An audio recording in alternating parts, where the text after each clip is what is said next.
Hello everyone, Sarah here. Let me get this adjusted.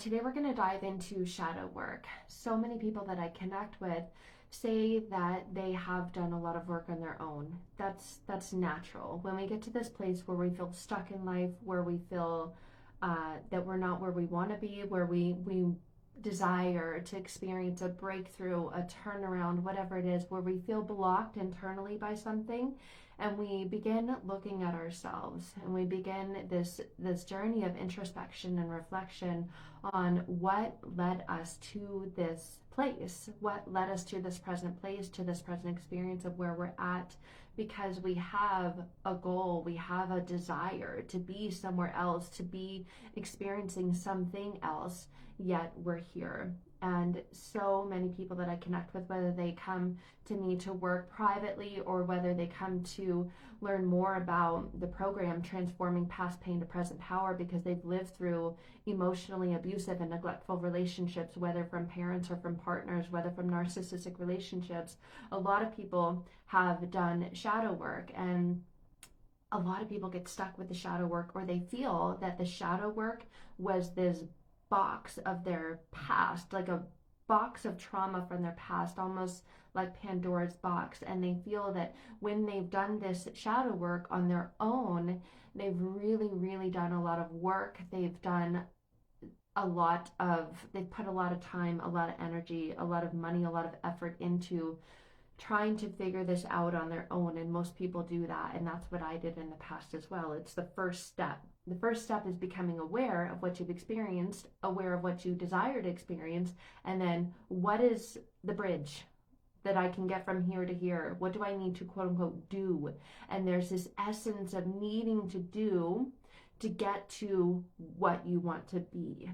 And those two things are on different energetic planes, but we will look for something to do, and we'll oftentimes dive into shadow work. And I hear this a lot. I've done a lot of shadow work. I've done a lot of work. I've done a lot of these things, yet I'm still stuck. So, because shadow work, right? If there's the shadow, there's a darkness and there's a light. And shadow work, I'm going to read the definition to you. When you look up what is shadow work, it's an introspective psychological practice.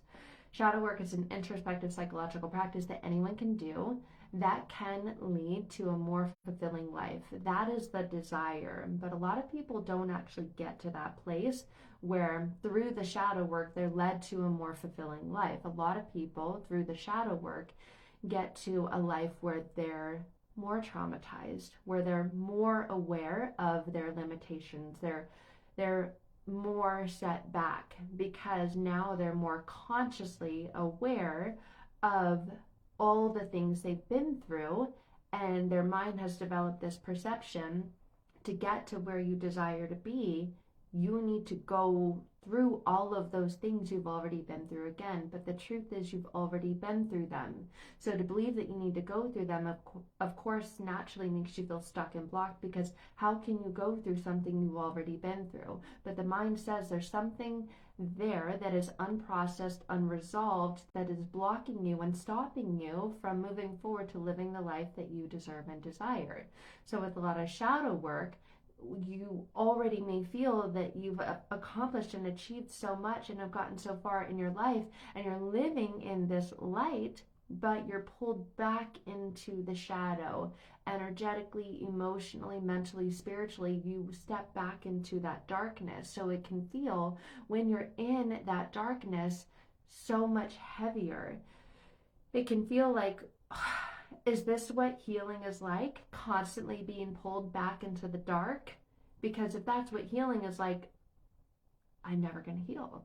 I'm never going to get through this, because it feels like this dark cloud over me, surrounding me, preventing me from being able to move forward and live in this state of lightness, joy, happiness, free from anxiety, free from worry. And it seems like that's the thing that presents at the times that it's most inconvenient. When you're going to sleep at night, first thing in the morning when you wake up with this heaviness, you go to sleep with this worry that is energetic heaviness. And so with shadow work exercises, they say it's important to ground yourself and center yourself. And that's where a lot of people get stopped and blocked. I've worked with so many people, hundreds and hundreds of people who've said, I can't ground myself.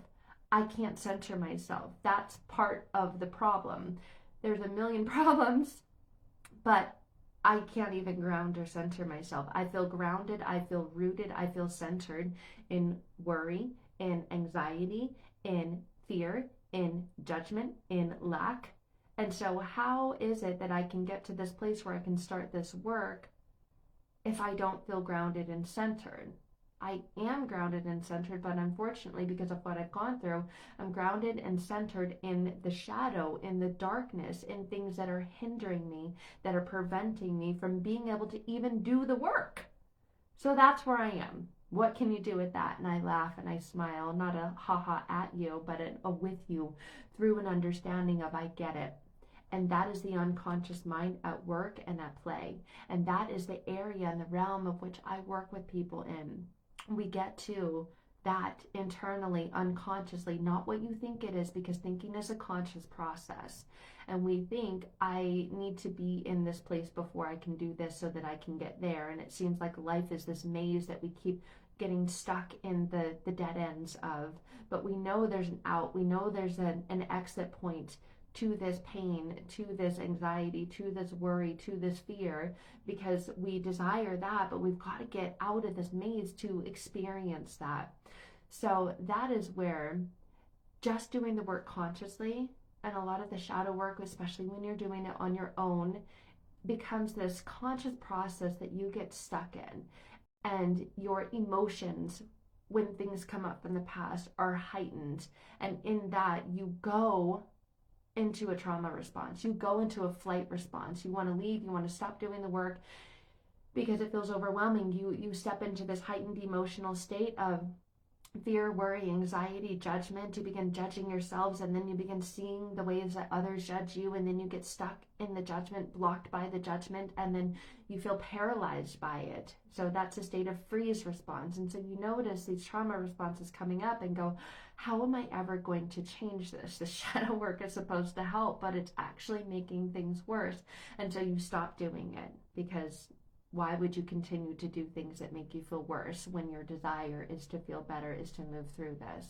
So they'll say, learn how to ground yourself. But in the learning of how to ground yourself, am I doing this right? I don't feel grounded. How will I know? What is it like to be grounded? I never feel like I've ever been grounded. I've been grounded, which means consciously, I was punished by a parent when I got grounded because I wasn't good enough, because I did something wrong, because it wasn't up to their expectations or their levels or their story of who I should be. And now I feel like, and so grounded sometimes is a triggering word. And through words, we experience triggers. We experience a change in emotional sensation. So even that word alone can be part of the internal emotional unconscious block. And then the next tool is journal. But journaling is a conscious thought process. You're literally writing out your conscious thoughts. And a lot of times the journaling takes a negative turn. And when you're writing, you're integrating, you're deepening, you're validating, you're reprocessing. That's the definition of trauma bond. You're becoming bonded to what you're journaling. And even if you journal out all your negative thoughts, you rip it out, and then you burn it up after, it still feels like that's with you. The burning of it wasn't the releasing of it, because consciously writing out something doesn't get to the deeper core layers, does not connect with what's happening unconsciously, because there's a block, there's a protective mechanism in your mind that says you're not going there. You're not able to go there on your own. You're able to go where you go when you journal, and that's part of the shadow work. But a lot of people feel stopped and blocked by that. Because how can you journal out what's happening unconsciously? You can't get to it through journaling. Journal prompts can open up through questions and investigations, but a lot of times the trauma response will present itself and stop you from going any further and really, really understanding what's going on unconsciously. And then there's a lot of the turnaround, and I love Byron Katie's work. Her books were some of the very first books that I read when I started my own personal journey to healing and transformation and understanding all of this, the unconscious mind, how to really heal from trauma, how to process trauma, how to reprogram and rewire your mind, and the identity from what it's been through in the past and why you're here and why being here feels this way. So it is part of the work to dive deeper into judgments and expectations that you have about yourself. And those are powerful and helpful things to do. Turnaround is incredible. But when it feels heavy, when it feels like it's something you need to do, or you need a tool, you need a tip, you need a technique so that you can turn it around, there's still unconscious programming that's running that says that you are not enough as you are without that turnaround. And noticing every time and feeling oftentimes very frustrated by, I can't turn this around, because you feel so deeply rooted and grounded and stuck in it unconsciously.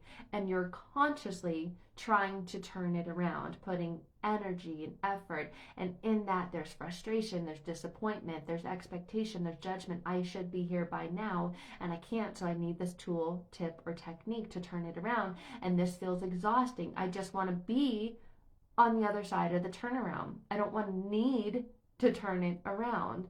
So a lot of times that's a conscious block, and it's part of the stopping and part of what you need to go deeper into unconsciously to be able to make it through that. And then, of course, meditation. Meditation is an incredibly valuable practice, but a lot of people say, I can't even meditate, because as I'm meditating, I'm worried about doing the meditation right. I'm worried that I'm doing it wrong. And so I'm too in my head, is what I hear a lot. And people say, I'm too in my head to meditate. And so therefore, I don't even feel like I can meditate the right way. And it actually just, it seems like it makes things worse, because then I feel like there's another failure, that there's one more thing that I should have done that should have helped me, that I expected to help me, and I can't even do that thing right.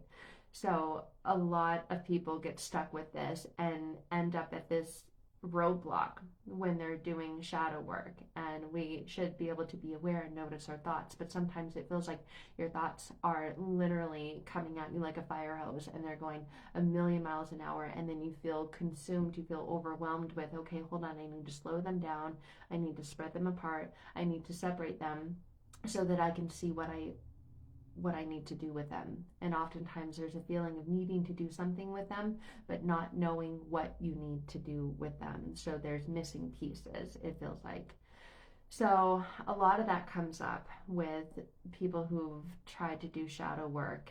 For many people, it seems helpful, it seems beneficial. It depends on what you're trying to work through, but it doesn't always get you to that place where you hope and desire that it will. And when you experience hitting that emotional, internal, energetic roadblock, that's the indication that there's something there that needs processing internally and unconsciously. And that can't be, is that even the right word? Can't be gotten to on your own. That needs navigation. It needs to feel safe. It needs to have a safe space to navigate, to process, to digest. A lot of times this trauma is just unprocessed, undigested beliefs, self-beliefs, self-identity, because of things that have happened from the past. So yes, a lot of it can be worked through consciously, but when you hit that point where you just feel blocked and you're seeing, okay, it's impacting my friendships, my relationships, the type of friendships and relationships that I choose, that I magnetize, that I attract, opportunities for my career, for growth, financial blocks, emotional blocks, blocks in my physical health. I can't sleep. I notice that I'm keeping this weight, I'm keeping these things on me that I don't want, I'm keeping this heaviness on me. Everything is impacted by this. That's where really getting to the core of what's happening internally and unconsciously allows you to experience that rapid breakthrough. Imagine it's like a funnel. All of this stuff that you're seeing, that you're experiencing, all funnels down to the root and the core of what is happening internally and unconsciously. And that is the private one-to-one work that I do with my clients. That is why breakthrough is exponential, it's rapid, and it's powerful, because we're not spending time in this consciousness or trying to figure it out. I don't say to my clients, hey, next time we connect, bring your journal and we'll talk about your journal. Honestly, all of that is already in the past and it's insignificant. What is significant is what's happening internally and unconsciously. Those are the beliefs that you've developed about yourself, and that is the lens and the filter in which you're living your life through that is dictating and directing the action that you're taking. That is a filter of what you believe, that is the compass in what you magnetize, what you attract, what you direct, and how you go through your life and how you live and how you experience it. So if there are things that you're not yet living or not yet experiencing, but you deeply desire to, there's an internal fire burning that says this is for you. You've just got to get through this to get to that. And you can't on your own, or you can't with the shadow work, or it feels like that's put more roadblocks in front of you, then I would love to connect with you. You can find out more information about the work that I do with people, especially if you are someone who's felt blocked or you've gotten as far as you can with the shadow work that you've done to really elevate and take your life and your experience of loving it and living it to the next level. You can find out more at sarahpicaro.com. There's tons of information and resources there, but just wanted to come on and share this and connect with you guys today. Sending you all the love. I'll see you soon. Bye for now.